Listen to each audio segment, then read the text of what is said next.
নমস্কাৰ বন্ধুসকল, কি খবৰ? আশা কৰিছোঁ সকলোৱে ভাল। নতুন এটা ভিডিঅ'লৈ আপোনালোক সকলোকে স্বাগতম জনাইছোঁ। ৰাজনীতি বেয়া পাওঁ বুলি সামাজিক মাধ্যমত জনপ্ৰিয় কণ্ঠশিল্পী deeplina ডেকাৰ এটা বিশেষ পোষ্ট।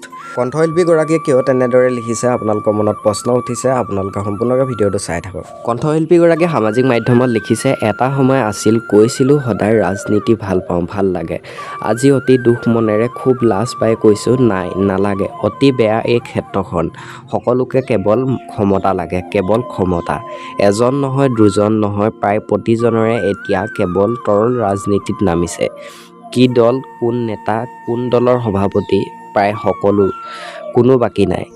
জুবিনদাৰ মৃত্যুৰ সুযোগ পাই সকলোৱে লৈছে যেন অনুভৱ কৰিছোঁ। আমি সকলোবোৰ জানো, বুজো, কিন্তু কি ক'ম, কাক ক'ম, শুনিবনে, বুজিবনে? আমি নতুন প্ৰজন্মক প্ৰডাক্টিভ আৰু প্ৰগ্ৰেছিভ পলিটিক্স বিচাৰোঁ। আমাৰ কাৰণে, দেশৰ কাৰণে, ভৱিষ্যতৰ কাৰণে। কিবা এটা বৰ অসহ্য লাগিছে। অসম ভূমি ৰক্ষা কৰক প্ৰভু।